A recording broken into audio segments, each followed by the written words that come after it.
Alright, hello everybody, welcome back to another episode of Earth Megas Comics. This is a show where every episode we talk about some new comics from the past couple of weeks that have dropped, and we let you know what we thought about them, whether or not we enjoyed them, and whether or not we recommend them to you, the audience, now that it's about 2 weeks after they've actually dropped. This week, it is, volume-wise, much smaller than some of the previous weeks have been. However, there is still some big stuff to talk about.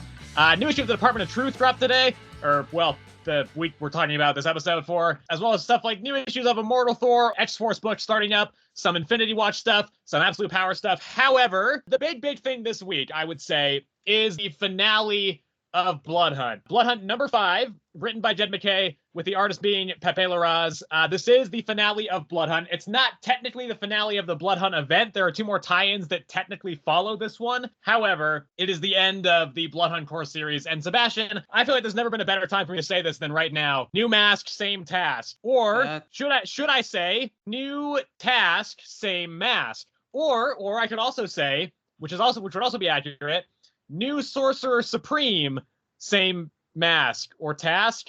I don't know. What I'm trying to say is Doctor Doom is in this as a big part of this issue. He's the new Sorcerer Supreme. We'll come back to that in a bit, but that is, I would say, the big takeaway from this issue, because I think this is pretty disappointing as a finale. Okay. And actually, it's made me really think that this event as a whole is kind of just nothing. This issue is primarily the big fight between the assorted heroes of the Marvel Universe and Varney and the forces of Varney. However, as such, and this is not really surprising, by the way, like this is kind of, I think, how a lot of these events can kind of go. I think there's a trap that's very easy for them to fall into, but because there's so many heroes and characters all stuffed into this, it makes it very difficult for any one character to have any standout moments. I can think of like 2 off the top of my head in this, and only one that I thought was really, really cool. That one being quite early on. There's a point where Thor is fighting Varney, and but he doesn't have Mjolnir. For some reason, Mjolnir's like off in fucking space. I'm not sure why that is, but Mjolnir's in space. And so he's trying to call Mjolnir, and Varney's like, it looks like Mjolnir is kind of pretty far away. Let's see if you can survive until it gets to you. And Thor's like, all right, let's fucking throw down then. And there's a big kind of panel where Thor's like leaping. That was a cool moment. I like that quite a bit. Just a short little character beat between Thor and Blade / Varney that I thought was very cool. Other than that, yeah, it's a bunch of fighting. I mean, like, Moon Knight does show up briefly. It did feel a little bit just like quick and just being like, don't worry about all that stuff that happened in Adventures of the Moon Knight. I'm here. I'm back. And just literally, he just said, like, one of the other characters, I don't remember who it was. Like, I'm pretty sure. I think it was Tony.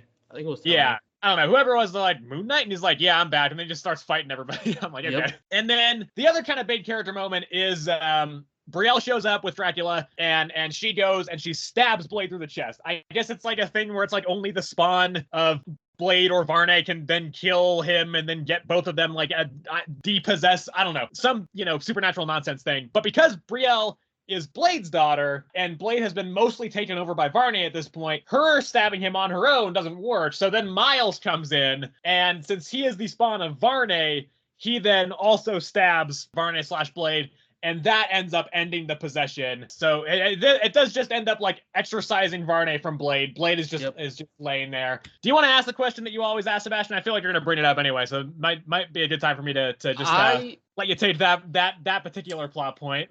All right, so I can see. All right, I've griped with this entire thing. Miles is still a vampire. Now, yes, he is. They explained why in this one. Simply because they did, right? So even though they expelled Varney, he's still technically alive. Yeah, that's why the vampiric possession didn't get undone on Miles. Now, why what's her name? Is it Dazzler? Dagger. No, it's Dagger. Yeah. Why she doesn't heal him, or Doctor Strange do magic stuff to somehow heal himself? I don't fucking know how that worked over there. Again, there are still options here, people. Why is Miles a vampire after this? I will say, to this issue's defense, Dagger is not present for this, so she probably doesn't know that Miles is infected. However, the Blood Hunters team book is starting up. And actually, as of time of recording, it started up yesterday. We'll be talking about it next week, or Sebastian will. I'm not reading it. But they run into Miles in that book. So at that point, it's like, that'll be like, well, why doesn't she cure it? Maybe it's just like she can only do it when they're like recently turned. I don't know. Regardless, Miles is still a vampire. After that, so yeah, I mean, they all just kind of they do their own thing. At the start of this issue, essentially, we saw kind of a brief part that we saw briefly in Strange Academy Blood Hunt last week, where Doom has all the Strange Academy kids, and he's able to, with their help, dispel the dark force cloud that is hanging over Earth. But the only way he can do that is to become the Sorcerer Supreme. So Strange recognizes this, because Strange is not an idiot, and he knows that Doom is, like, you know, a very powerful sorcerer in his own right and everything. But so Strange says, hey, give me your word that you will return the mantle of the Sorcerer Supreme to me once we have saved the world.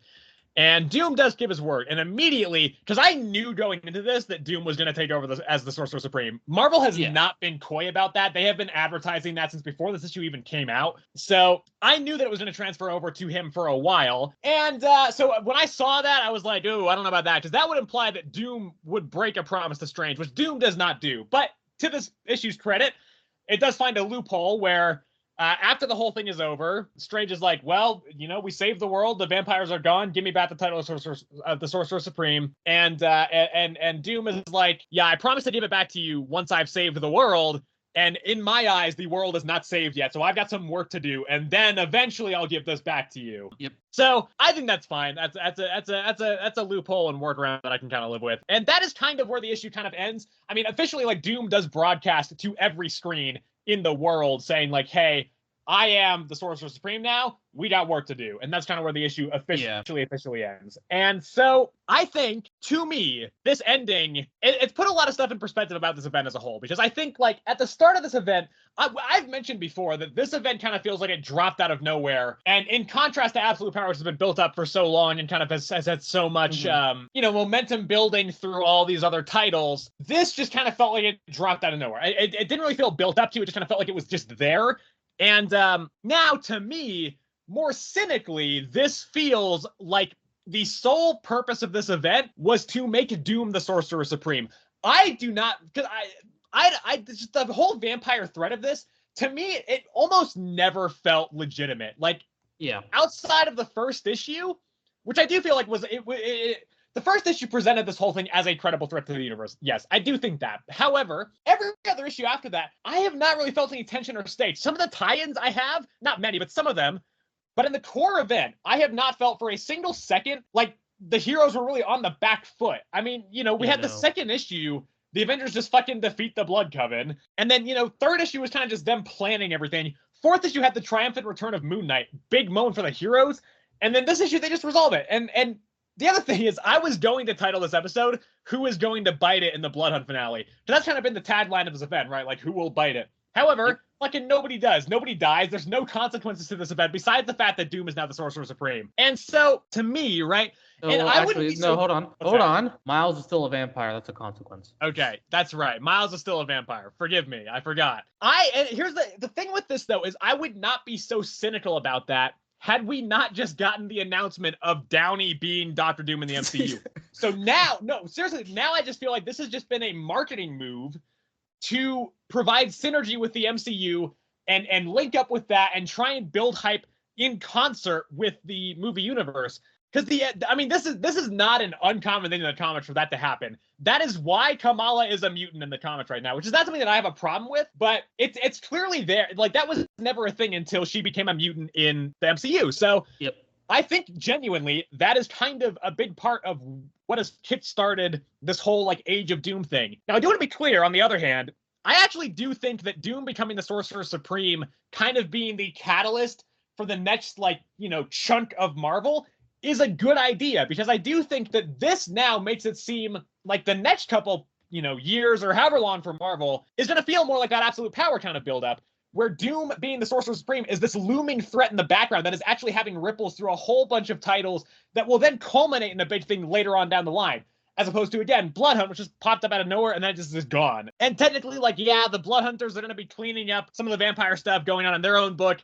Also, I guess there's the other thing of that, the vampires, all vampires are now daywalkers, so they can all just live in the sun now. So, there is stuff that could ripple out of this, but this was not the culmination of anything. It just happened, and then it's just gone. Whereas I do think that Doom being Sorcerer Supreme could end up leading to a more organic way of building up the next big event, whatever that may be, whatever it may be. I think that could build it up more naturally and have it be a bigger feeling deal like Absolute Power is.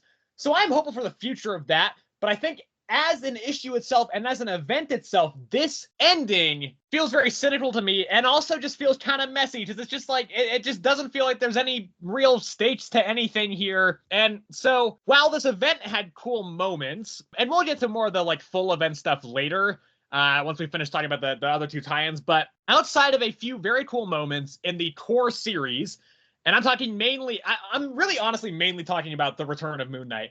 Outside of that, I think this, outside of that and the Sorcerer Supreme Doom thing, I think in like 10 years, maybe earlier, nobody will fucking be talking about this event. Nobody will remember this event because it just kind of was nothing. And I think that's a bummer. I don't think it's the creative team's fault. I think it's a strong creative team. The art's fantastic. The art's like incredible in this. And Jed MacKay's a good writer, but I honestly think that for Jed MacKay, this run does more to set up his Moon Knight run and serve as that than it does for anything else. So I don't know. I think this is a messy conclusion. I think the event ended up being like a weird, I don't know about structural mess, but just a lot of weird decisions there that just ended up with this event, ironically, feeling quite toothless, despite the fact also that there was this whole red band push, to make it more like, oh, this is a more adult event, and there's, you can have all this gore and everything. It just felt kind of toothless and spineless and nothing to me. All right. Well, interesting. I mean, okay. I can definitely see the ripples thing. Not like, I'll agree with you there. It definitely doesn't, like, in the end, I also felt that I was like, okay, but like, what?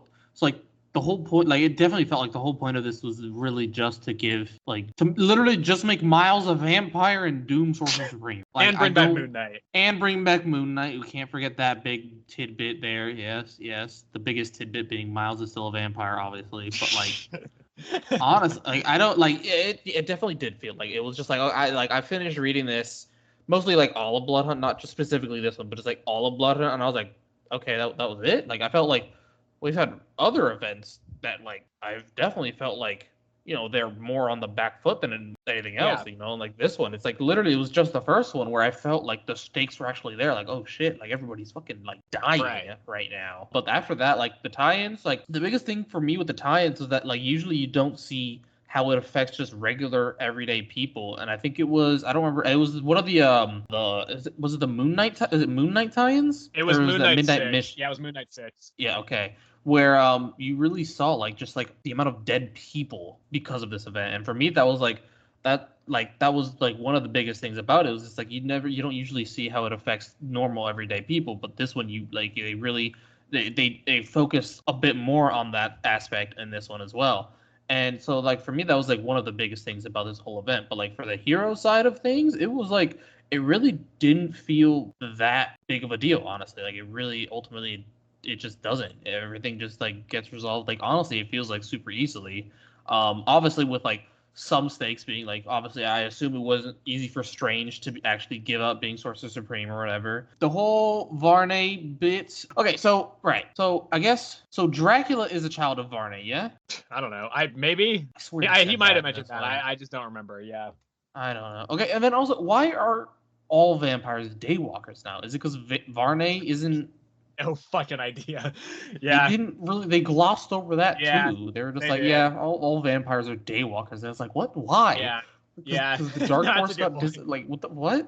Makes no sense. Just because Varney got, didn't really understand that one. Maybe we go into more detail into that later. Doubt it, but whatever. No, that's pretty much it, I think. Trying to think here. Blood Coven.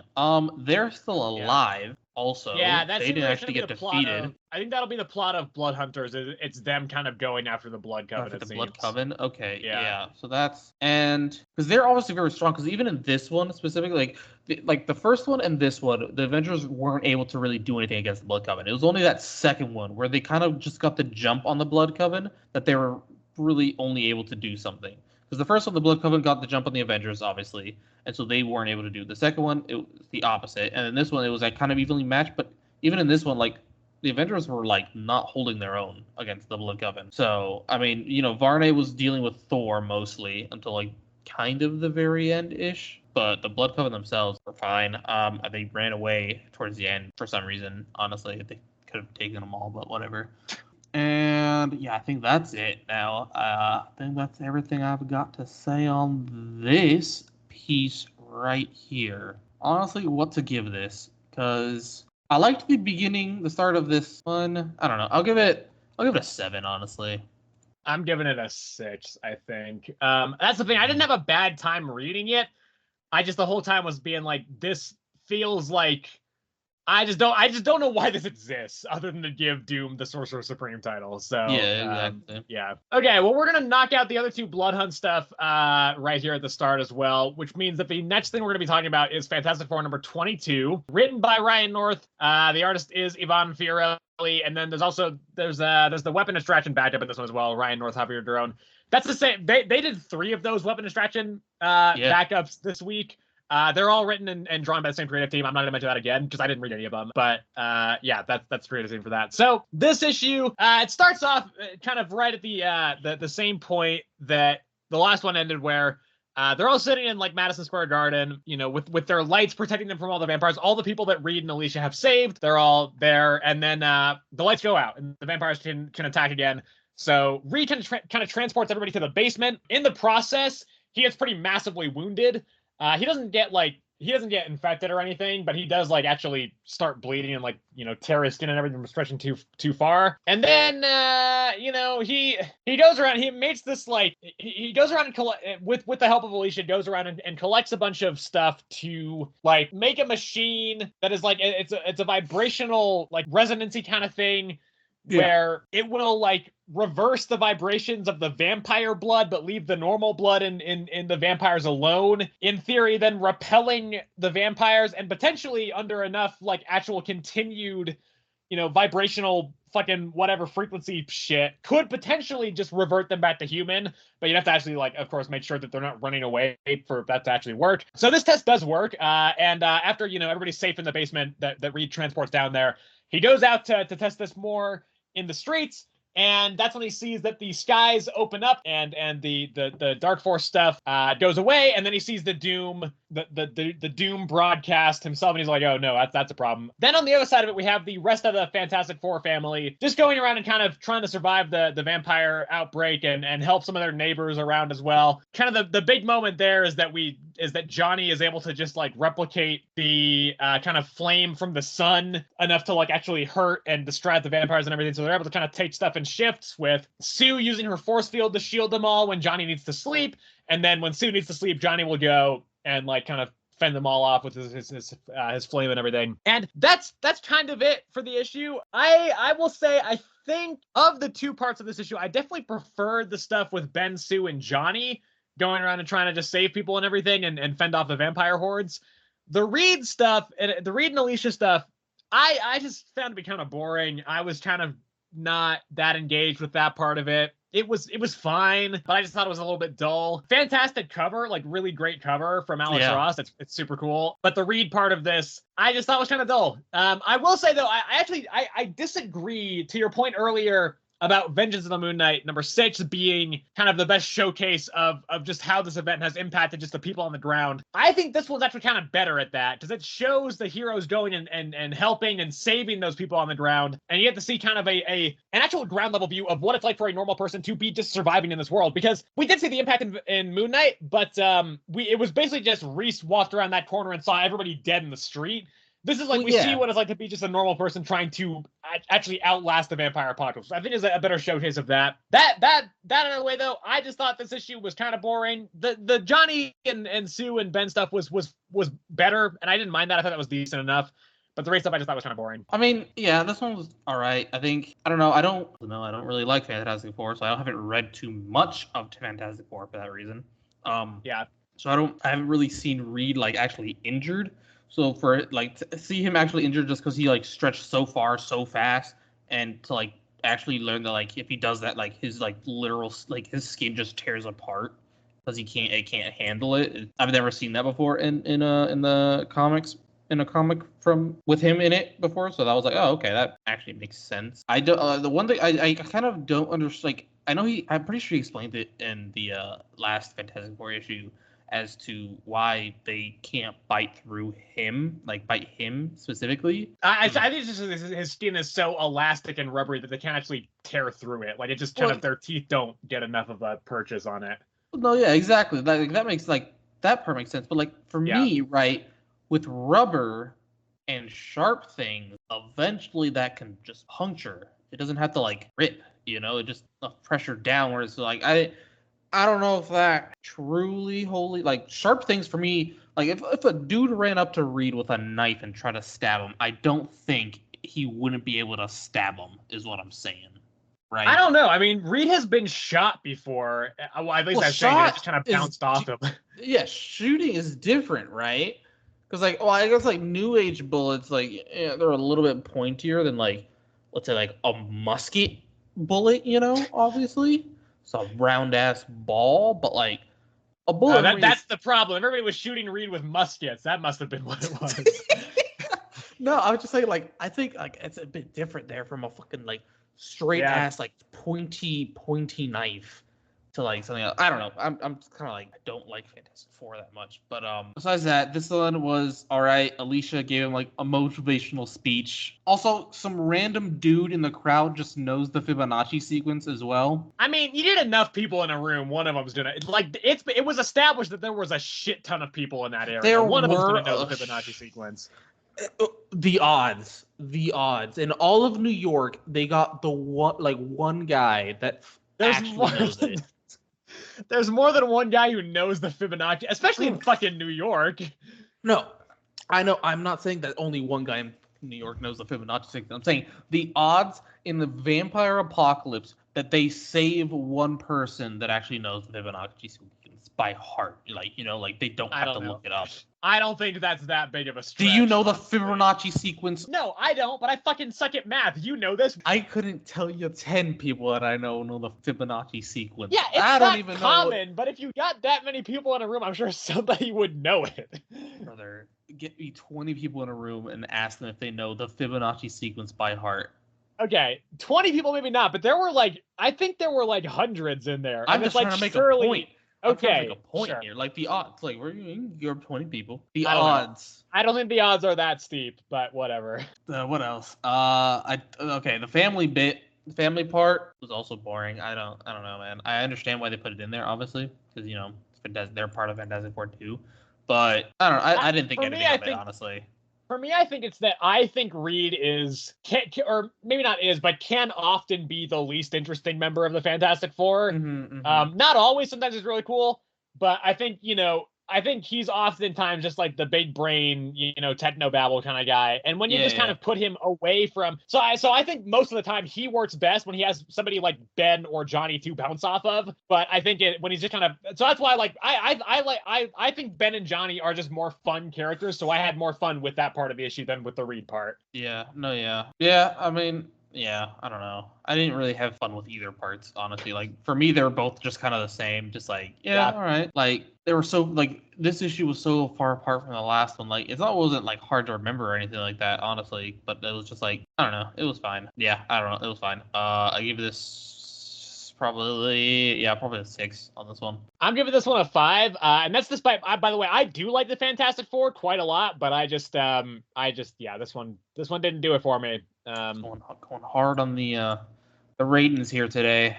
Yeah, I will say though, I do think like I was thinking of dropping this book because I have been picking it up. I'm behind, but I have been picking it up. But I probably will keep going with it because Doom being Sorcerer Supreme, I'm sure will have some big implications for this book in particular, so I do want to make sure I'm staying up to date on that. Okay, and that would bring us to the final issue of Blood Hunt, Midnight Suns Blood Hunt number 3, written by Brian Hill and the artist is Herman Peralta. This is my favorite Blood Hunt issue I read this week. I think it's pretty cool. It's pretty simple from a plot perspective, because essentially it's just, I think it's Tulip and Danny are having kind of a heart-to-heart about like Blade and everything and all that stuff, and then they're like, Danny's like, we'll worry about Blade later. Right now we gotta figure out this fucking demon hospital thing, which I have some thoughts on. I'll come back to that later, though. So essentially, they go and talk to the nurse who they talked to from the previous issue, and essentially, they were like, we need to. They were talking about like how realities are like objects stacked on top of one another, and that one of them was kind of seeping into this one a little bit, and the gateway was in this hospital, and so essentially, they told this nurse to like picture the thing that she finds the most terrifying or whatever.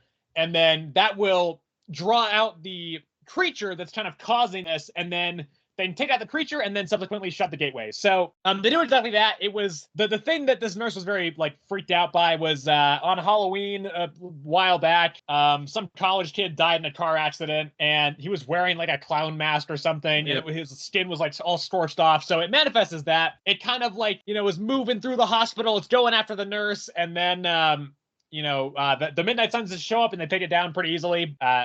In particular, they kind of like hellfire burn it, and then they just like send it back to hell, and then they close the gateway. And then Tulip at the end goes and talks to Blade. She goes to travels to find Blade. He's hanging out in Thailand, and so they kind of have a bit of a heart-to-heart. And that kind of, it ends with a page being like, all right, now check out the Blade miniseries starting in October from the same writer. So yep, I do think of the Blood Hunt tie-in series, I think this was one of the best. It probably was my favorite, and I'm talking like, by the way, the Blood Hunt branded series, so not like the tie-ins that were part of other series, but the ones that were specifically done for Blood Hunt. I think this was probably the best of those three. However, I will say, last episode, Sebastian was talking about how he didn't feel that the Vengeance of the Moon Knight issue was really a Blood Hunt issue, and it was just more Moon Knight. Yes. I really think that this was not related to Blood Hunt basically at all. The epilogue kind of was, but this was just like they go and they just expel a demon from a ghost hospital. And I think it was cool and the art looks great, but I did find myself thinking throughout this issue in particular, well, why did we have this series? Does it, like, the first issue kind of linked into Blood Hunt where they were like, all right, we gotta put together a team to go take down Blade, but they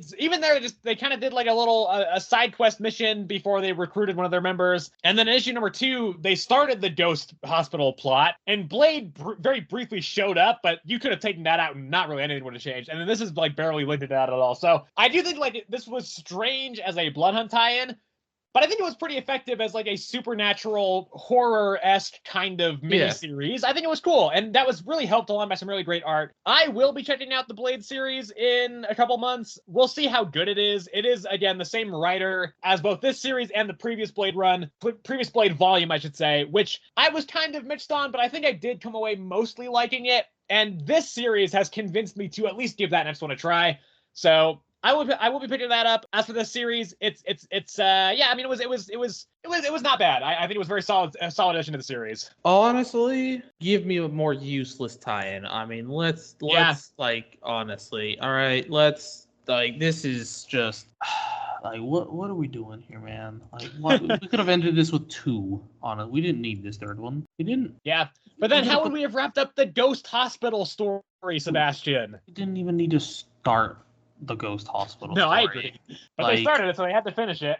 They could have ended it with, they felt something at the hospital, they thought it was Blade showed up and then disappeared. And whoa, Midnight Suns just shows up in Blood Hunt number 5 and have a greater mosh pit over there. So what? Then the Midnight Suns just leave this ghost hospital? They're like, sorry, you can fend for yourself. That's what I'm saying. It's like, not Blade. The hospital was never haunted in the end. Like, the hospital was though. There was a demon in there. I'm okay. I you're saying. I see what you're saying. Okay. They changed it so the hospital was never. Oh man. Okay. Yeah, dude, like literally the epilogue, which was like what, 2 pages maybe, I think 2-3 pages. Was the only thing tying to actual Blood Hunt, which was the Tulip and Blade talk. Yeah, that's it. I really don't have a lot to say on this. I think the art was good, honestly. The weird demon crawler skinless thing looked good enough. There was a part where it was like Ghost. It was like half Ghost Rider, half Donnie. Yeah. Danny. Danny. I thought that looked really good as well. Yeah, every time Ghost Rider was drawn in the series, it looked incredible. Yeah. And then that's pretty much it. Yeah, that's it. Honestly, I think it was fine. I just it wasn't a bad read. It was honestly a super easy read. I read it so fast that I literally was like, oh shit, that was it. Okay, I don't understand, but sure, fine. I don't think it was truly bad by any means, but I just don't understand why we needed it. So for that reason, I'm gonna give it a 6. I'm giving it an 8. I did like it. If I'm taking it on its own merits, I think it's a very solid issue. As a Blood Hunt tie-in, yeah, it's very weird, but I like that as its own issue. But now the question is, Sebastian, another event has come and gone. It's been like about 2 months since Blood Hunt started, and so now we come to the question: is Blood Hunt better or worse than Night Terrors? Is it better or worse than Night Terrors? All right. I'm just going to say, ultimately, I think I'm going to say it was better. I have no idea what you're going to say, honestly. I don't know what you're going to say with Night Terrors, honestly. But I think this one ultimately was better simply because, for me, this one actually left something behind, right? Miles is still a vampire. Why? We don't understand. Dr. Doom is now Sorcerer Supreme, And so, like, for me, like, Night Terrors, it literally just came and gone. Like, that was it. That is not technically correct. What did it leave behind? It left behind Dr. Hate. It introduced Dr. Hate right at the very end, which then became a major plot point in Beast World. Okay, and then carried over into the Titans book. But Dr. Hate, I guess you can technically say he's still going on, but, like, is it considered Dr. Hate still, or is it just the Evil Raven? Well, the Evil Raven was Dr. Hate, so they are the same person. Okay. One thing. It's one thing. That is then culminated to only one series, which is Titans. I would argue, though, it culminated in another event, that being Beast World, which then very much snowballed into Absolute Power. Okay, no, I'm not going to give you the Absolute Power one. That's definitely not. But Beast World, obviously Beast World, yes. Yeah. Which was immediately after Night Terrors, or it was like a couple months after. Night Terrors ended in July, and Beast World started in November, I think. Yeah. Or Night Terrors ended in August, rather. Yeah. So they were so pretty fresh in our minds there. And then, it gave us not Night Terrors, it gave us Beast World, and then it trickled into Titans, right? Or it supplanted itself in Titans. Yeah. Now this one, right, it's getting Blood Hunters, boom. That's a new series, albeit I don't know if it's going to be a good one. Miles is still a vampire in his main story. Yeah, but you hate that, though. I do, but it's something, right? And now Doom is going to make this ginormous thing, which we're going to see. I know for a fact right now we're going to see it in Spider-Man. But then, and then we get Doom, who arguably is a bigger villain. Like, not arguably, he is a bigger villain than Dr. Hate. Right? I mean, I don't know. Dr. Hate was pretty scary. All right, so I think, right, core-wise, I like the way this one started, right? I did like it. Got a bit iffy in the middle, and then I didn't really like the way it ended, right? Night Terrors. I'm still honestly confused about how it started, and then it went to the middle, and then the ending happened. That was Night Terrors, honestly. I don't remember much about anything else about Night Terrors. Tie-ins. Ultimately, I mean, obviously, Night Terrors had way more tie-ins, but let's see here. I actually don't think it did. I think it's about on par. Blood Hunt might actually have had more. It felt like so much more.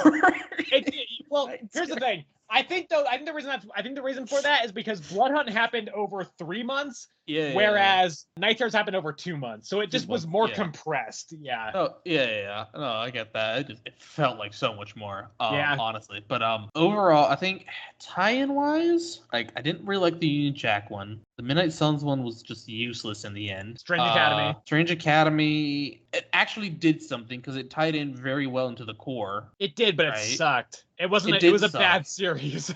It did suck. Like, for me, the second one I actually didn't mind. The first and third ones, though, I didn't think were that good. But the second one for me, I thought was Black Panther. That one had a pretty significant role, I'd say. Yeah. Albeit I didn't really enjoy it as much either. And then I think Dracula is the only other one. Dracula had a very big role in that one too. So, like, tie-in wise, it felt more necessary. I understood the tie-ins for why we wanted the tie-ins for Night Terrors. Some of them were just so bad though, and like these ones had its moments, but like ultimately it felt like it tied in a lot more because even over there we had a lot more like just useless ones that just like felt like we're just like okay, but yeah, man, I think better than Night Terrors. Okay, here's where I struggle with this. I think actually there's a lot of similarities between this one and Night Terrors because both of them just kind of popped up out of nowhere and then were just gone. And both of them were also not really culminations of anything, right? I think events, when they are done, it should be like culminations of the the Marvel or DC kind of their stories that they are doing the events on. They should be culminating those in those events. And I don't think either Bloodhunt or Night Terrors did that. That's not what they were there for. I think, here's the thing. I'm skewed a little bit because I do think that the tie-ins for Bloodhunt felt less exhausting. However, I do think that was partially due to the fact that they were expanded over a larger amount of time. I actually think there were more issues of Bloodhunt than Night Terrors. Not by much, but I think there were. Then the other part of it is, though, I think the tie-ins for Bloodhunt were probably more consistent. However, I think Varney is a weaker villain than Insomnia is, quite frankly. I think Insomnia was a better villain than Varney ended up being. So I think the core series of this one kind of suffered because of that. I do think the core series of Night Terrors was largely pretty good. So going back and forth on it, I think I may slightly give it to Bloodhunt, but that is purely, I think, based on the fact that the tie-in quality, I do think, was probably on average better in Bloodhunt. I think the highs of Night Terror's tie-ins were probably higher than the highs of Bloodhunt's, but actually I don't even know about that though, actually, because I think there were like some of those Moon Knight tie-ins I loved. And I do think like the core series of Night Terrors might have been slightly better, but probably not so much so that it would offset some of those iffy tie-ins. So I think I am going to give it to Bloodhunt, but not by much. All right, so rating as a whole. Rate it as a whole. 6 for me for Bloodhunt. Yeah, I'm going to go 6. Yeah. I think I would also give Night Terrors a 6. This is just a slightly higher 6 for me. I don't remember what I gave Night Terrors. I think we did this for Night Terrors too. I don't even think we rated Night Terrors as a whole, honestly. Yeah. So, that was back in episode 11. It is now episode 56, so it has been quite a while. Honestly, let's get these Marvel ones. This is a Marvel week, people. This is a Marvel week. I've only got 2 books that aren't Marvel, actually. Same. Yeah. I only have 2 books that are not Marvel that I read this week. So we're gonna keep the Marvel train going here, honestly. Let's see here. Let's get X-Force out the way. Okay, this is X-Force #1, written by Jeffrey Thorne, and the artist is Marcus Toe. This is the newest book in the X-Men From the Ashes era line, relaunch thing, whatever you want to call it. This is the next one. So going into this, I was extremely uncertain as to whether or not I would like this, because I don't know anything about the writer, but all of the comments when this issue got announced was like, the only thing this writer has done, like, of note, was a Green Lantern series that apparently was fucking terrible. So my expectations were not super high for this. I think that did help a little bit, because I do think this is not bad. However, I don't think it's amazing, and I think this issue gets worse the longer it goes on. I think it starts very strong, actually. The first couple, like, everything before the title drop is pretty cool, because it starts off with Forge essentially being like, the tagline for this series is basically, the world is broken and Forge knows how to fix it. Essentially, his power, I'm actually not sure how accurate this is to like the years and years of canon, but for the purpose of this series, his power is he can essentially see the cracks and see problems in things, and then he is able to make a mechanical solution to it, right? And so at the start of this issue, he essentially is doing the same thing that Hank McCoy, the Beast, did way back when, that turned him from just being kind of like a big dude into like the blue furry beast. And that was born of him actually trying to get rid of his powers, but it just mutated him further and made him the blue furry beast that everybody knows now. So Forge recreates that to give himself an intentional power-up, which allows him to just kind of see all the cracks in the world, and then he can go to each of those cracks and try and fix the thing that is causing it to crack, thus keeping the world kind of together. It's a little bit unclear what he means by the world is going to break. If that is a literal, like, the world will just fucking explode into, like, shards of glass, or if it's a more, like, metaphorical kind of thing, if it's just, like, the world will be fucked. Regardless, though, he assembles a team, right? He assembles Sage, Rachel Summers, Betsy Braddock. He meets Surge and recruits her in this issue, and then also Tank. Sage, he does to see pretty early on in the issue. I didn't even realize it was Sage at first. Sage was a huge part of the last X-Force book in the Krakoan era. Betsy and Rachel were also big parts of the Krakoan era, although not really as part of X-Force. They were part of the magic side, like the Excalibur kind of thing. Okay. So I am, like, mostly familiar with a lot of his team. I'm not familiar with Tank, and I'm not familiar with Surge too much, other than her one appearance in Ultimate X-Men from like a couple weeks ago. But so anyway, they go to this place in Japan, The team does this place in Japan. That's where they meet Surge, she's kind of holed up in this building where she's protecting a bunch of people from Japan from this like goo that like will just like eat you, and then if it eats too much, it'll grow into a big thing of goo, and then it just kind of continues to consume everything until there's nothing left to consume. And so for this mission, specifically for this, Forge has hired Deadpool on as well to go and help them out with this, because essentially the whole plan he has is to throw Deadpool into the mouth of this big goo monster. Yep. And since Deadpool has cancer, the goo monster will just continue to eat the cancer, and Wade will keep healing himself so he won't die from this continually being digested. So it'll just keep eating on this cancer until it just kind of fizzles out and dies in 3 days' time. And that's the end of the issue. At the end, they're like, oh, we're going to Wakanda next. And that's where it ends. So I do think, like, I've been talking a lot during this era so far about the mission statements, both of the era as a whole and of each individual book. I do think I was frustrated with the mission statements of X-Men and Phoenix, because they seem kind of vague and like they were just kind of there to set up like one-off, one-shot mission type of stuff. I do think NYX had a more clear mission statement, although I didn't think that book was necessarily amazing. I also do think this has a pretty clear mission statement, even though it is just kind of an episodic, the team goes to this place, fixes this problem, team goes to this next place next, and then they fix that problem. I think because of the premise of Forge going and fixing the cracks in the world, I think it lends itself to that structure quite well. So I don't actually mind that here. I think in this instance, it works quite well, just having a structure that is kind of dedicated to these one-off missions. I don't mind that here. I do think, though, the opening sequence with Forge powering himself up is by far the strongest part of this issue. Him recruiting the team, all that stuff's fine. For me, when they get to Japan and when they find out what the threat is, that's kind of when I start losing interest in this issue a little bit. And then when Deadpool shows up, I just got kind of annoyed.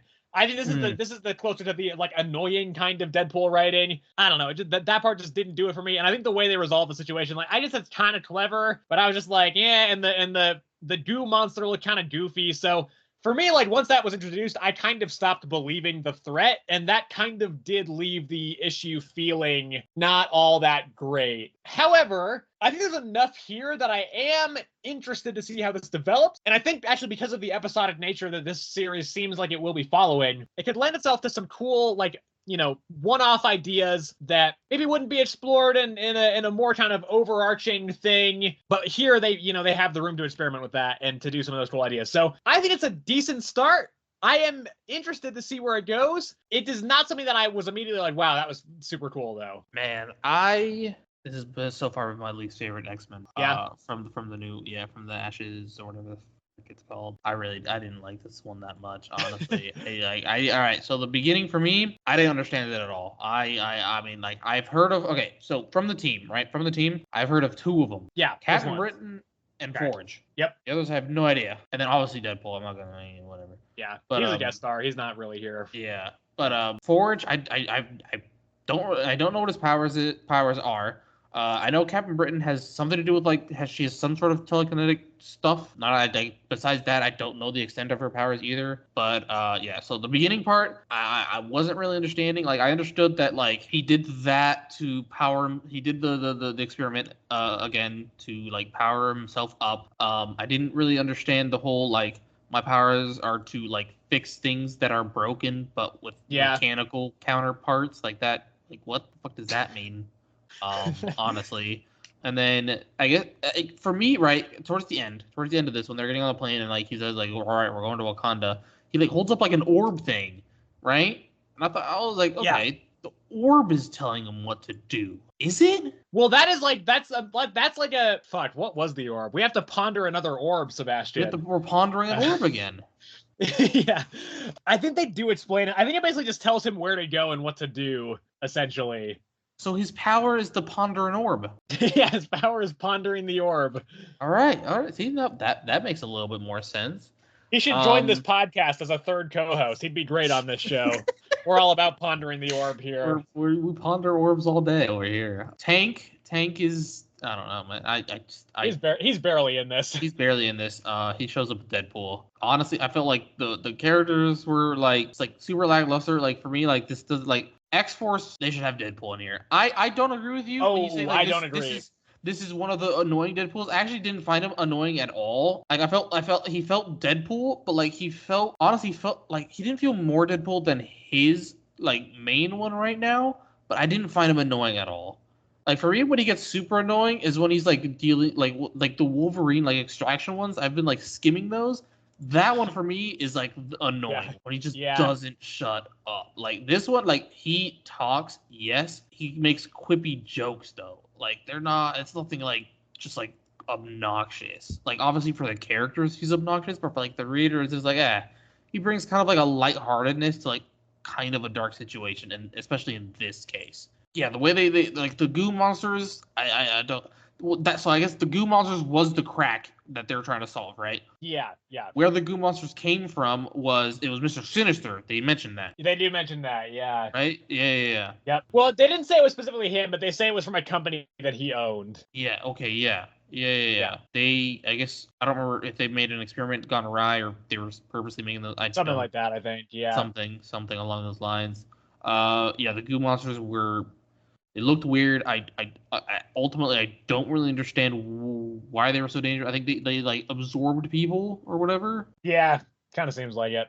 I don't know. I didn't enjoy this one that much. This is right now. This is the only contender for the 3 rule so far from the new ones. But we're giving it 2 more here. We'll see though. We shall see. And so I honestly had to give this a 5. I didn't like it.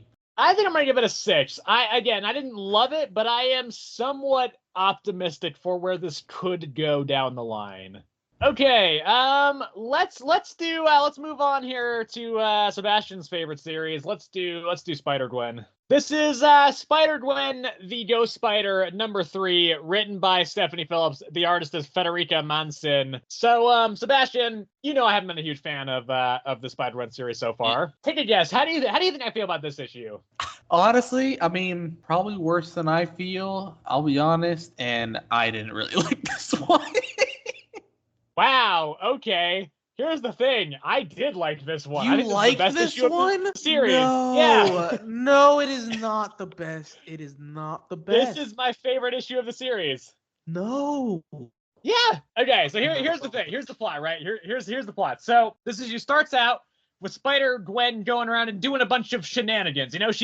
She's ruining some kid's ice cream. She's stealing cars. She's robbing banks. All this stuff. People are like, what the fuck's going on with Spider-Gwen, right? Like, this is weird. I mean, they're not that familiar with Spider-Gwen because 616 doesn't really know her that well yet. But it's like, what's going on with Spider-Gwen?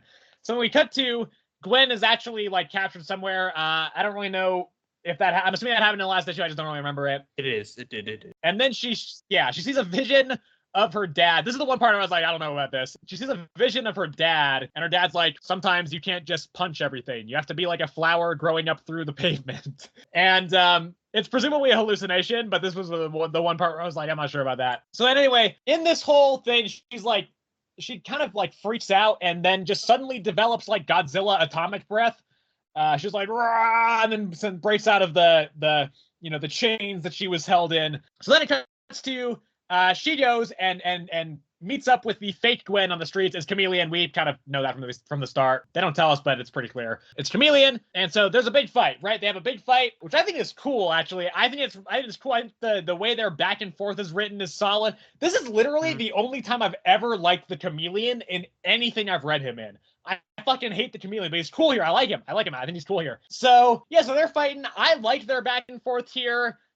I think the way that Chameleon in Gwen's form is trying to kind of make her doubt herself is cool and like genuinely kind of menacing. I also think the suit really lends itself to this type of fight because the suit can actually look quite menacing if it's drawn right, but also it still can look like just like a spider suit and like that kind of, general spider feel. So I actually think it's very easy to distinguish the two of them because the way the suits are drawn actually lends itself to both versions very well, I think. So then Gwen kind of gets knocked out. She wakes back up again and then does the whole like she like erupts in a thing of blue energy. And then Chameleon kind of just flees from that. Yep. So then Miles shows up and is like, hey, what's going on? How's it going? It's Chameleon you're fighting. He's powered up lately. He can now absorb people's powers and not just like copy their appearances. And then the last scene, Gwen is like distraught that she caused all that destruction. She didn't kill anybody or hurt anybody, but she's like, it could have killed somebody or something. And then so it cuts to Black Tarantula going to see Chameleon where he's kind of hiding out. And Chameleon is like shifting like seemingly uncontrollably from like Electro to like Green Goblin. He's like, I need more power, and that's where the issue ends. So I think, yeah, the beginning was a little bit strange. I mean, I kind of liked the Spider-Gwen chameleon shenanigans at the start, but for me, like, it was really at the start of that fight where things started to kind of get better. And I think at that point, I liked the fight. I thought it was cool. I think the dialogue with Gwen was mostly good, although I do think, again, the weird, like, ghost dad hallucination thing was a little bit strange. And then I think the way that the chameleon is leveled up is actually very cool here. I think I like it. I think it's cool. I think the art's good. I think it kind of, very, I think it does a good job of kind of showcasing the weird, like, transformative nature of chameleon right now. So I think all that was good stuff. Genuinely, I think this is pretty significantly my favorite issue of the series so far. Probably not enough that I would actually add it to my poll list, but I actually did quite enjoy this. I think it was a very solid issue, actually. Well, I don't mind that you liked it. I just can't believe you're saying this is the best one so far. That's what really gets me here. Yeah. I mean, all right. My take on this, right? The beginning was fine. I also did not mind the shenanigans of Chameleon besmirching Spider-Gwen's name, right? That's fine. I didn't mind the fight. I didn't mind it. I also liked the back and forth. I thought the way even though the New Yorkers were there's an evil Spider-Gwen and a regular Spider-Gwen, and the real Gwen herself was like, it's New York. You've never seen someone impersonating evil or something.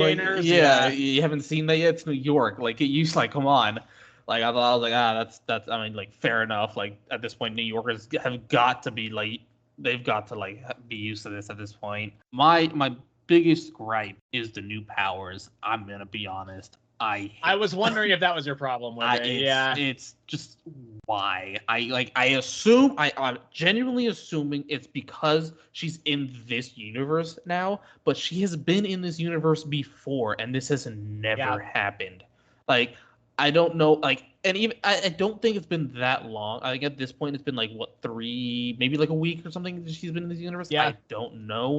I don't know how long she's been in this universe before, honestly. But here's the thing with that. I think it's probably related to why Obi doesn't want her doing all the hero stuff in the first place. It probably is. I don't okay, would she it's now it's just speculate, right? Would she have done the same powers if she stayed in her universe? We still don't really know why she came to this one, right? It's very open-ended, obviously, and I just I don't like the new powers though, the atomic breath, electric atomic breath. We already have Miles' electricity. Give her something original, maybe. I honestly. But to that point, I don't know if there is anything original left, right? I mean, all the powers have been snatched up. I don't think you can add a power. Okay, not specifically superpowered original. I'm talking about Spider People original. Okay. That's what I mean. Spider-Woman has electrical powers and Miles. Yeah, that's true. Yeah. They both have electrical power. For me, it's too early to tell with that stuff. It could all fall apart, but I think they are building that up to being something going forward. And until I kind of see what that is, I'm willing to kind of hold off on, actually, straight up having any real solid feelings about that at all until I kind of know where that's going. And I don't mind the fact that there's a power set that's evolving. I think that's fine. You don't have to do it, but I think it could be a way, if pulled off well in the future, that could kind of provide more fresh takes on Gwen as a character. So for me, it's I can hold off on that until I kind of really know what's going on there. It's just for me, right? Because specifically this one, I think it's this one feels like a last resort type of superpower, one where she's gonna just throw out in a pickle, right? That, right. It feels very lazy. It just feels very last ditch effort type thing. And maybe I don't know, man. Obviously it's gonna be building to something else, and maybe she doesn't even stay with these powers. Yeah. Maybe it's just some random thing that's happening to her because again, like you said with Obi and the whole TVA thing and why she's in this universe and yada yada. So maybe she doesn't even stay with these powers, but just right now the way it has developed these powers and just the way they came about to be with the whole weird dad thing or whatever. I don't even know what the hell they talked about. I spaced that entire conversation, honestly. Yeah, I really didn't enjoy this one that much. Like Chameleon, I thought was fine actually. Like, yeah, I didn't mind him. It was fine. But yeah, no, I didn't. For me, this one has been the worst one of the Spider-Gwen series so far. So yeah, I'm giving it a five. I'm gonna give it an 8. No, giving it a 6. Yeah, I'm giving it an 8. You can't change my rating. No, I'm not changing yours. I'm changing mine. I'm saying 6. Oh, okay. I gave mine too low. 6. Okay, yeah. I'm giving mine an 8. Yeah, I will say it is interesting because right now it does seem like the power, she doesn't have any control over them. It just kind of happened when she's in like a very desperate situation. So yeah, I don't know. Yeah, and like I said, it feels very last-ditch effort, but obviously it's new power, so she obviously doesn't know how to control it. But like, yeah, I don't know, man. I didn't enjoy the new power set right now. All right, moving on here. Yeah, let's go, Miss Marvel. Okay, this is Miss Marvel Annual, number 1. Part 4 of 9 of the Infinity Watch little mini event thing they're doing. It's written by Aman Vellani and Sabir Prasada. The main story is, at least. And then the artist on the main story appears to be Giada Belviso. And then there's the backup story, of course, which is written by Derek Landy, and the artist is Sarah Pichelli. Now, again, we haven't talked about any of Aman Vellani's previous work for Marvel, really, because we didn't read that at this point. But Aman Vellani, most people probably know this if you're listening to the show, but if you, for some reason, do not know this, she is the person who plays Miss Marvel in the MCU. And so I do still think that it is very cool that she's writing Miss Marvel comics, and that's great. I think she should keep doing it. However, I don't think it clicks with me. Honestly, I don't know that her writing style really clicks with me. I don't think it's bad. I just think it's not for me, ultimately. And I like Miss Marvel a lot. I like the show a lot. And I've read a good bit of the original G. Willow Wilson Miss Marvel run, which I think is fantastic. And I like Sabir Prasada's writing a lot, quite a bit, actually, as well. He's written some other miniseries that I've quite enjoyed.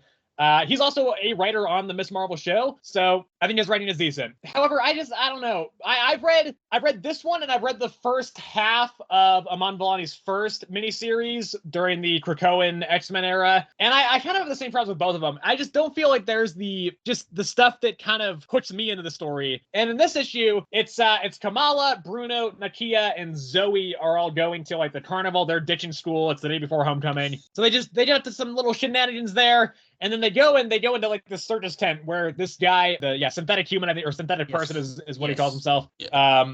And so he's doing the show inside this big circus tent. He is the person who is the bearer of the Soul Stone in this one.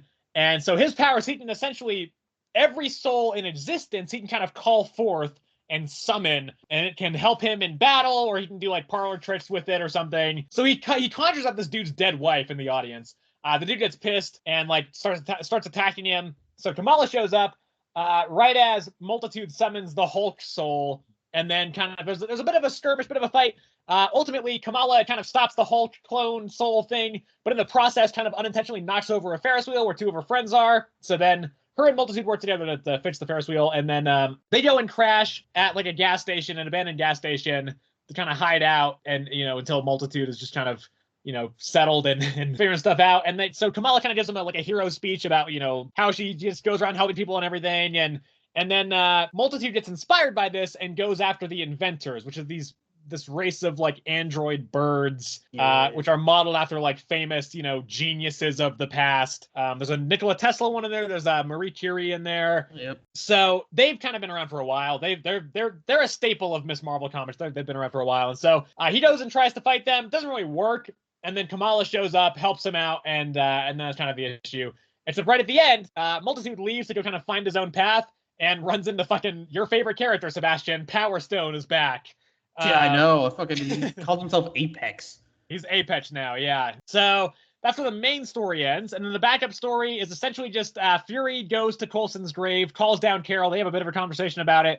And then Fury's like, "Where are you, Coulson?" And Coulson's like tied up in a chair and he's all like beaten up and everything. He's foaming at the mouth is what he's doing. Yeah. So again, I don't think this is bad by any stretch. I think it's very competently written. It's just not for me ultimately, I think. And I think it's great that Aman Vellani is so passionate about the character and the world that she wants to go and write comics, and I think she should keep doing that genuinely. I would love to see her just career as a writer grow and write some really great stuff in the future. That'd be awesome. Ultimately, though, it just doesn't click with me right now. So yeah, I mean, it's ultimately it's fine. I think this is a little bit of a generic story, and some of the humor stuff didn't really land for me, and there's kind of an emotional core between Kamala and Bruno in this that also didn't really land. I didn't really care too much about it, even though I like both of those characters. And then the backup story was kind of just nothing. That backup story is moving really slowly at this point. I'm sure it'll have a big conclusion or whatever in the finale of this kind of mini event, but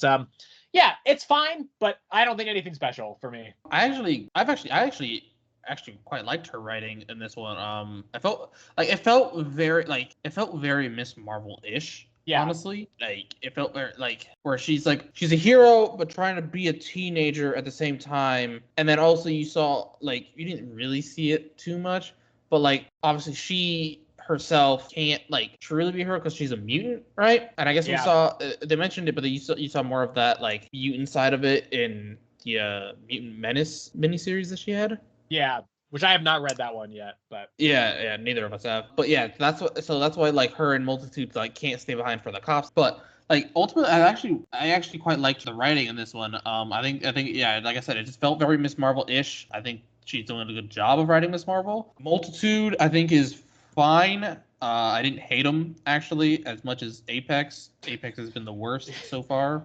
I would be shocked if you did hate him as much as Apex. I don't know what he's changed his name like 3 times at this point. Yeah, he was the Prince of Power earlier as well. Yeah. Yeah. But yeah, Multitude is interesting because he feels like a young Vision almost because he doesn't truly understand the world. So like he's a synthezoid human, so obviously like I wonder who built him or if it was just the soul so to like kind of manifest it. I don't know. Yeah. But I don't think that truly matters. But yeah, I didn't mind Multitude. I really liked Miss Marvel in this one. I think she's very well written, and yeah, that's pretty much all I got to say on this one. Backup story. Yeah, it's fine. I thought it was interesting that Carol was like, I know the energies of the universe, and this one feels familiar because I'm assuming she has died at some point, right? Surely, I don't know for a fact, but she must have. Yeah, she's like, I like it feels familiar to me. I just can't quite put my finger on it, and it's just like I assume it's because she has died at some point, and so she has felt like death. And so I mean, if Kamala has died, then Carol has surely died.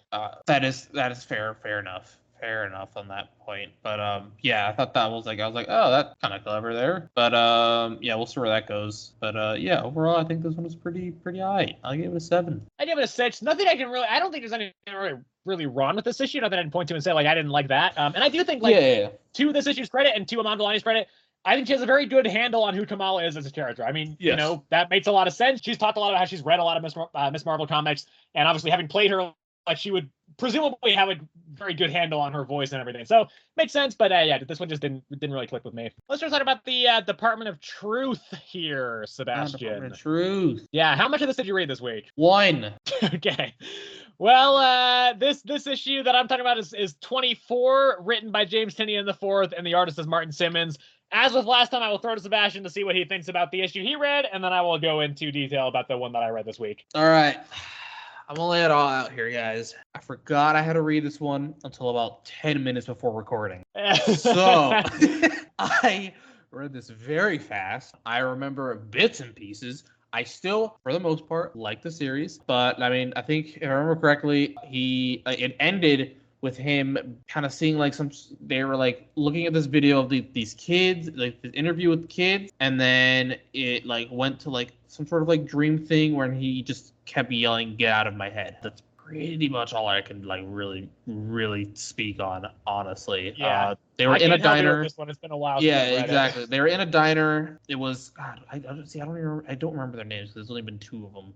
Ruby and Cole. Okay, yeah, them. That would be them. They were in a diner speaking because he was like still officially joining the Department of Truth, and so they were talking in a diner, and that's when they went and like kind of were doing this thing in this room. So yeah, overall, I still enjoy it. I still plan on reading it. Just haven't gotten to it yet. There you go.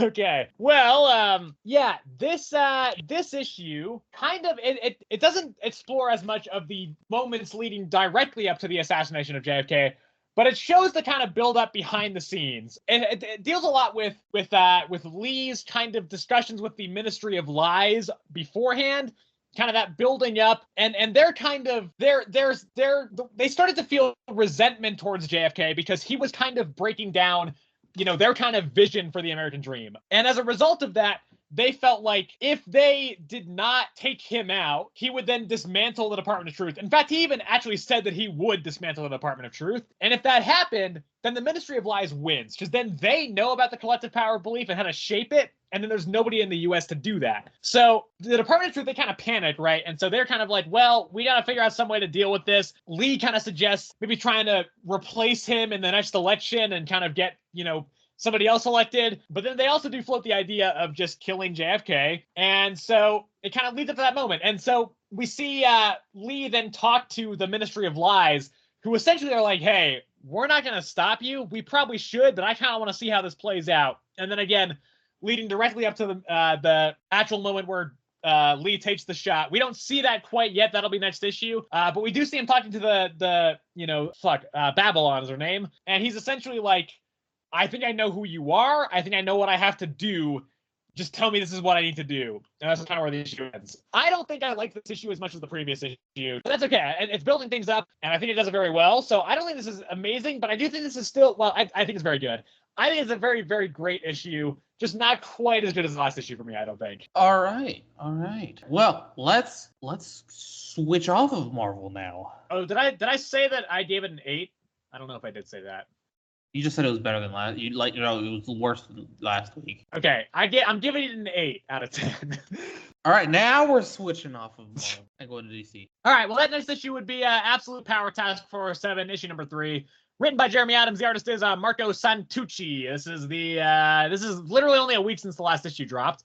However, it's a different creative team every issue, so it's makes sense. So yeah, this is the Green Lantern issue of Absolute Power Task Force 7, where we have Jade Stone. So essentially, this picks up right after the point in Green Lantern number 13, where Alan Scott teleported everybody away. So now it wasn't Alan who teleported everybody, but the whole group that got teleported away, it picks up right after they've been teleported away. Yes. So they're on this beach. Power Stone, not Power Stone, Jade Stone. Power Stone's a Marvel character. Jade Stone ends up shutting down after absorbing all the power of Alan Scott. So then everybody leaves. They ditch it. They've realized that Jade Stone was able to find them so quick as it absorbed Jesse Quick's powers, and so they just kind of was able to follow them. And so the mission for this team is to go and find the Tower of Fate, which is kind of it's this kind of seemingly magical fortress that has been teleporting along all these ley lines since the Absolute Power thing kicked off. It's been kind of teleporting to try and not get nailed down. Waller is trying to nail it down, but no luck so far. So they leave. They also, this is where we find out, I didn't realize this, but they just have picked up Carol somewhere along the way, so she's with them. I know Sebastian questioned a couple weeks ago if she was also captured with Hal, but she's with these guys, it turns out. So they're kind of going around, and then Jade Stone reboots and has now been altered by the power of the lantern stuff, the Starheart, I think is what it's called. And so is now, like, its programming is being altered, so now it can make choices for itself and doesn't have to just follow Waller's orders. Jade Stone almost just fucking kills Waller right there, which would make this whole event very easy if that was the case. But so Jade Stone goes out to try and get Alan down again. He goes to I don't remember what it's called. It's not the bar with no name. That's a Marvel location. It's a magical bar. Oh, a magic Oblivion bar? Yeah, something like that. So Deadman is just hanging out there in the background. I don't know if you noticed that as well. I did not actually. Yeah, he's just floating around in the background. But so he is then able to learn kind of where the group is. He goes and tracks them down, and then is about to take them all out, but then is talking with Alan about this concept of its own willpower and everything, and ultimately makes a deal with Alan where it will take him seemingly back to Waller, but also maybe just to talk and try and understand itself. And then it'll leave the rest of them to enter the Tower of Fate, which they have all found. And that's kind of where the issue ends. So it's solid. It's decent. I don't have much to say on this besides that. It's a solid issue. I liked Jade Stone's kind of crisis of faith and the difference, the kind of breaking through its program. And I thought that was pretty cool. The characters in this, the JSA, they're all fine. I don't mind any of them. It's not amazing. Ultimately, like, I wasn't like like hooked. I wasn't like on the edge of my seat reading this. No, but I think it was a totally fine issue, totally fine tie-in, and decent enough addition to this little series they're doing. Yeah. I think this one was, it's fine. It kind of explained a bit more, or at least showed a bit more of like the whole absorbing the powers, and like kind of like but like also absorbing like the way they like think, I guess it would be the right way to say that, because we've seen that. I think we saw that the last time we saw this was the Superman one. The Superman one, yeah, that's the one. But yeah, it was the Superman one, and so this one kind of went a bit deeper into that, and like kind of like showed us the thought process of the actual robot as well. And so so I think that's like ultimately that's probably how it's gonna end. I assume at this point that like these amazing robots are gonna ultimately choose for themselves, possibly, or at least this one seems to have its own free will. The other ones we don't really know what's going on, kind of. But I think ultimately this one was fine. Nothing too crazy. I also don't know when they picked up Carol. I don't think we ever saw that. I don't think so either. Yeah. I don't know why people that picked up Hal would make sense why they left Carol. They thought she was just there. No point. Yeah, I don't know. I'm not gonna try and think too hard on that one, honestly. Yeah, ultimately, I think this is fine. Nothing too big to say on this, really. And I'm probably gonna give this 67. I'm gonna give it a 7 myself. I think it was solid. Next issue, apparently Nightwing is just fighting Failsafe, so we'll see how that goes. Okay, well, we got 2 left here, Sebastian. I'm curious, which one do you think I'm gonna go with? You're gonna choose Thor? Nope. I should probably choose Thor and end with Spider-Man, but I'm gonna go with Spider-Man first. I double guessed it. I was gonna say Spider-Man, but I was like, nah, he's not. He's gonna leave Spider-Man for last. No, I was right. Yeah, this is Ultimate Spider-Man number 7, written by Jonathan Hickman, and the artist is Marco Cicchetto. So, first off, stellar cover again. Fantastic cover. I really like that one. I think it's very cool. This is the start of the second arc of Ultimate Spider-Man. So we're past the kind of first origin arc. Peter's kind of established himself as Spider-Man now. And so now, we're going forward from here. So we have essentially the start of this issue, right? It's pretty simple, actually, this issue overall. We have essentially Otto Octavius is in the first part of this issue, and he boosts, essentially gives both Harry and Peter upgrades to their suits, kind of unlocks the full potential of the Stark tech buried within them, and kind of gives them, more power, more access to the power. And also, there's kind of both of their suits are equipped with like an AI as well, which if you have enough like voice patterns and personality data on, you can map it to a specific person, and it's like you have them talking in your head. So Peter chooses himself, and Harry chooses Norman Osborn. So after that, we cut to Gwen goes and well, actually, no, it's MJ goes and shows Gwen the building where Ben and Jonah are now running their newspaper out of. They're not there because they went to get information from Robbie Robertson. First appearance of Ultimate Robbie Robertson. They get some information from him. I don't think we really see what it is, but they get some information from him. And they offer him a job at their new paper, and he kind of seems to want to accept, but he thinks it's a better idea for him to stay and work at the Beetle, kind of be their inside source there. Yep. While they're doing their own thing. So we then cut to Wilson Fisk, who is now talking. He's talking to Captain Britain. Always really confuses me because Captain Britain is very French in this universe for whatever reason. Yeah. But so they're talking, and Captain Britain is essentially wondering like why Fisk lost the bullseye, like what happened there. So he's kind of talking about a little bit about it. And Captain Britain ultimately offers Fisk a bunch of new bullseyes to work with, but Fisk is like, nah, I got my own plan. I'm gonna do this my own way. And he essentially is like, the Sinister Six is coming. He doesn't say it outright, but he's like, I've got 6 plans. And then cuts back to Harry and Peter. They're having kind of a training session. They have a bit of a fight. It's like a mock fight, except then Harry, with Norman in his ear, Norman's just kind of telling him how much of a disappointment he is. And so Harry kind of cuts loose a little bit more than he probably should and kind of like really goes at Peter for a second. Not like majorly, like Peter's fine, but he's like, whoa, that was a little bit intense. Yeah. And then right at the end, Tony Stark shows up and he's like, you've had 6 months. Are you a superhero now? And that's where the end of the issue is. So, I mean, this is another one I don't have a lot to say about. The art looks great as always. Cicchetto is a beast. I think the fight between Harry and Peter is pretty cool. In particular, the art there looks really, really great. I like the development of the plot lines in the back. I think that's cool. It's good to see Ben and Jonah, what they're up to. I think they've kind of been absent for a couple issues, so it's good to see them back. Yeah, they have been, yeah. And then, ultimately, I think it's interesting to see where this is going to go right now, I think, because while this issue, I think, was good, I don't think it was amazing, but the fact that Tony shows up right at the end, that is something. Because that then seemingly will loop, potentially, Peter into the wider Ultimate Universe as it currently stands. So we'll have to see how that goes. But for now, very solid issue, as always. I don't think there's really been a bad issue of the series. This is no exception. This creative team is fantastic, so that's not a surprise. But yeah, continues to be a very solid series. No, yes, very solid series. I also don't really have a lot to say on this one. Honestly, I think like art is great, story is still really good. I think the one thing I'll say is I can kind of see like a downfall of Harry a bit, especially with Norman being in his ear. Oh yeah, yep. So that's kind of sad because I was hoping this Harry would be a little bit different. End up a little bit different, like not have a downfall, but I think he'll start to have a downfall, but then Peter will be able to get through to him and keep him on this side. Because I do think I kind of doubt that they will just repeat that plot point exactly with Harry here. I do think they're maybe going to start to cause that rift in their friendship, but I think it will kind of come back and ultimately Harry will side with Peter again. Gotcha. Yeah. I think it's very Peter-esque to want himself in his own ear. I thought that was very funny. I don't know. I think he's just like, I find myself pretty funny, so I don't mind myself, honestly. And like that just feels like because especially with this Peter, honestly, like not like it feels like he hasn't been like super quippy. I think with himself talking into his own ear and him like responding audibly, I think like it'll just flow a bit more, like be able to like basically have a conversation with his own self. Like I think that ultimately I think it's just gonna flow really well with him. And yeah, that's pretty much it. That's pretty much all I gotta say on this. Still really good. Still loving this series as a whole. Honestly, yep, like you said, not a bad one yet. And gave this honestly, I'd probably give this 8 or 9, 8. I'm gonna go with 8. Yeah, I'm also gonna go with 8. Ultimately, I think I keep saying ultimately. That's not a pun, by the way. I know we're talking about Ultimate Spider-Man.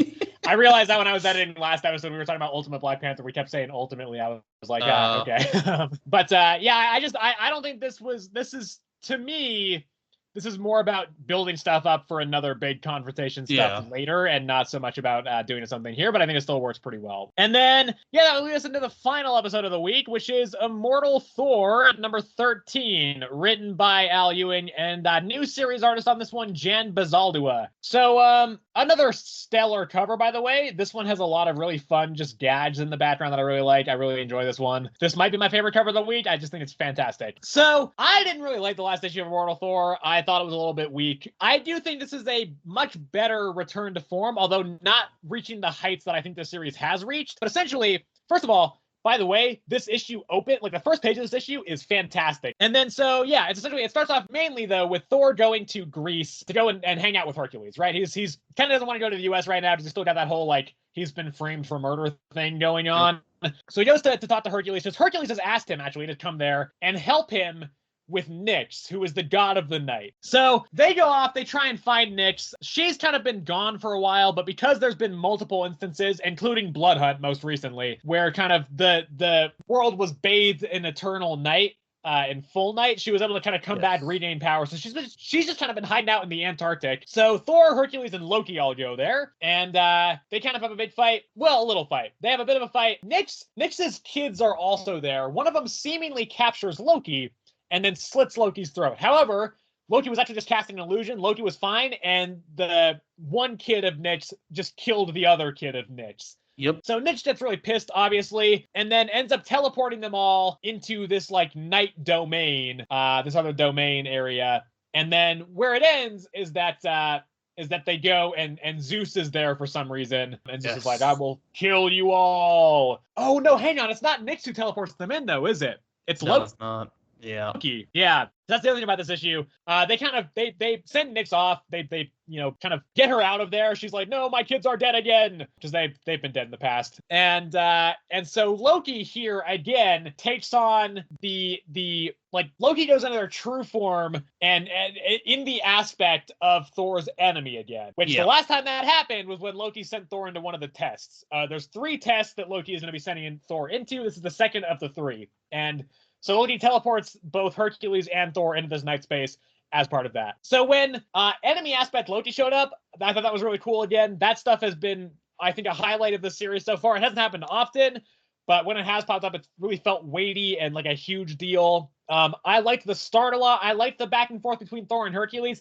I fucking love Marvel Hercules. Like, he's a really fun character. He's really fun. Yeah, so it was good to see him here, and his relationship with Thor is always really fun to see pop up every time that happens. So I don't think this is on the level of like the whole like corporate side of this book. I think, you know, personally that stuff has just really resonated with me. That's the part of the series that I've liked the most. The Utgard stuff has been not as much. That being said, this isn't even really dealing with Utgard stuff right now. However, they do mention that the wheel has also turned for the Olympians.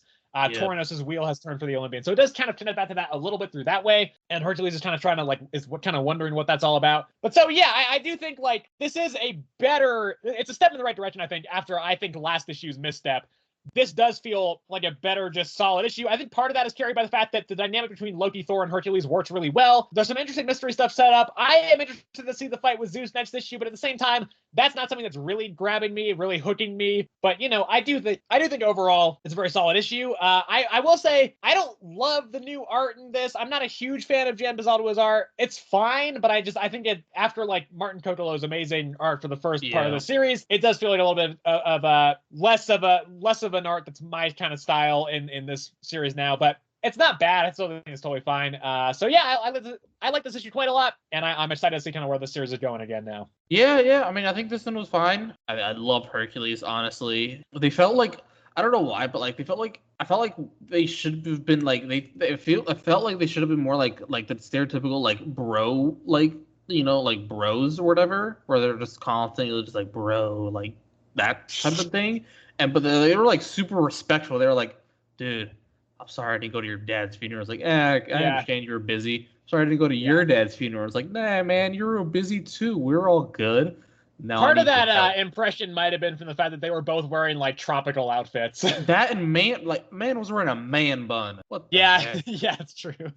But besides that, I think Nick's being in this is, I don't know. I don't really have much to say on that, honestly. And then, yeah, the whole the fact that like when Tauros said that like the wheels turned, and Hercules himself had been like, I've heard that from one other person before, and that was like Zeus when he went mad and stuff. I was like, oh, that's interesting. I wonder how that's gonna connect in the future at that point. Then Loki being like the test thing or whatever, I didn't remember at all, honestly, until you mentioned it. So yeah. Besides that, yeah, I think I mean I still like this series. I'm glad they're finally mentioning the fact that he got like framed for murder again. I feel like we're just like we're skipping around like two different stories here. Yeah. Constantly. Like it started with the old gods, and then we skipped to the comic book thing, and then we kind of went back to the old god thing, and now we're back on the comics thing, and I'm just like,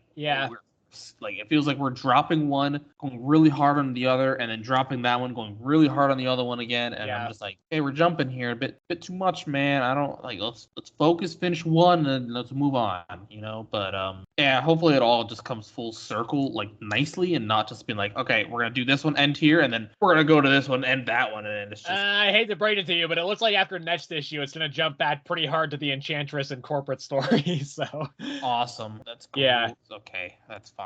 Honestly, we'll deal with it when we get there. But yeah, I think it's fine. I think it's pretty all right. I gave it a 7. Yeah, I'm giving this one an 8. All right, well, that would wrap up this episode of Earth's Mightiest Comics. Thank you, everybody, as always, for watching or listening. Next week, we got some big stuff next week. Next week we have the next core issue of Absolute Power. See how that goes. It feels like it's been a long ass time since the last issue. Mm-hmm. It really hasn't. It's only been a month, but I think we've had so many tie-ins in between them that just kind of has felt like there's a lot that's happened. Also, the next issue of Ain't No Grave is next week. This is a completely dialogueless issue, so that'll be interesting to see how that works. Next up, we also have the Avengers, where Storm is joining the Avengers. I think this series has been very inconsistent, but I am still excited to see how that goes. We have a Batman tie-in to Absolute Power. Fine, whatever. I don't really care, honestly. New issues of Birds of Prey and the finale of Blue Beetle as well. It's been a long time since we've talked about Blue Beetle, but pretty solid series. And Birds of Prey, I think, is also decent enough. New issue of Daredevil. I have read this already. I have some thoughts. I will save that for next week, though. But it's a new issue of Daredevil. New issue of The Incredible Hulk. This is the origin of Eldest, I believe, which I'm quite interested in. That should hopefully be an interesting one, filling out some backstory there. A new series from Image called The Power Fantasy, which is written by Kieran Gillen and the artist is Casper Wingard. About some superpower stuff. I don't know. Everything I've heard about it seems very interesting, so I'm excited to give that one a try. We have the next issue of Scarlet as well, Scarlet number 3. Pretty decent series so far. I think it's been solid. I quite enjoy this one. New issue of Ultimate Black Panther. This is where War of the Kingdoms arc starts. I don't know. I mean, I hope it's good, but honestly, like, I don't know. I've been pretty back and forth on this series.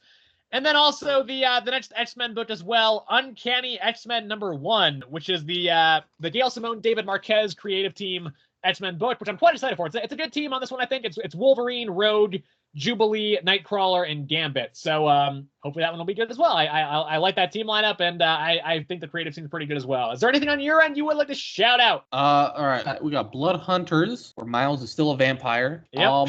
And then Gotham City Sirens. Yeah. I'll be reading that. Sebastian made me read it, but I don't think it's going to be all that great. It is. I'm not a huge fan of the writer on that one, but I don't know. Maybe it'll be amazing, Sebastian. You never know.